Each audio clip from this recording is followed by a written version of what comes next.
really wanted this open shelving to be an opportunity to express myself and the things that I love to collect. Let it be functional, but let it be decorative as well.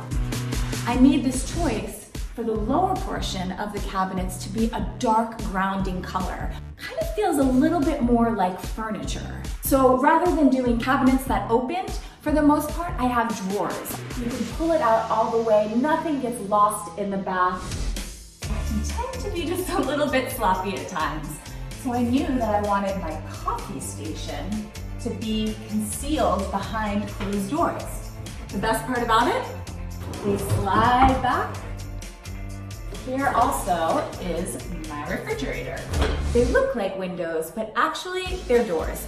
They have these bifold configurations that allows the entire wall to open up to the outdoors. It's a really special feature in the home and one that we really love. I put the kitchen island up on legs. This again is making the lower half of this kitchen and the island feel more like furniture. I'm really proud of the design of this kitchen, and I'm even prouder to share it with the Rachael Show, so thank you for having me. So our whole apartment is only 400 square feet. You're probably wondering how we get along in such a small space. This kitchen is only about 40 square feet.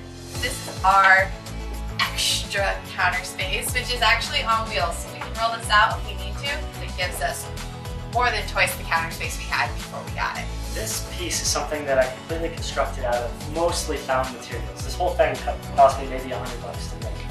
When I started to put all the pieces together with angle iron, I realized there was an awesome idea that I could implement and put wine glass storage into the bottom. So these just go in like that. So one of the most unique things I think we came up with was these cigar box, small little cabinetry that we made.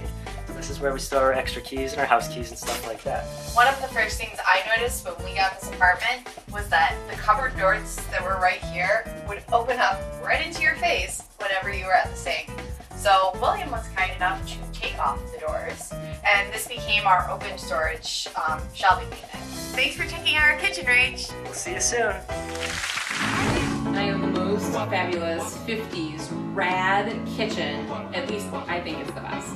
This is my pink stove, my pink oven, and it is the only pink oven that I know of. About $10 bought me all those copper jello molds, and they crack me up, and I like the way they reflect the light. And then above the oven is my jadeite collection. What do you think about that? The green, we took the lid of a jadeite thing to the paint store and had a match that. So that's what the walls are. And then the pink, my daughter chose.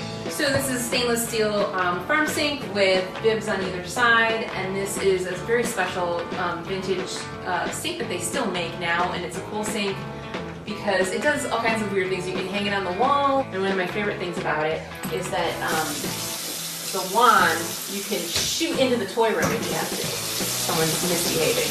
Probably shouldn't have done that. This is a marmoleum floor, which is like the new version of linoleum. Our house was built in 1956, and the kitchen that was in here was very 80s, and we wanted to have something that was kind of close to the period of the house, and voila, new kitchen.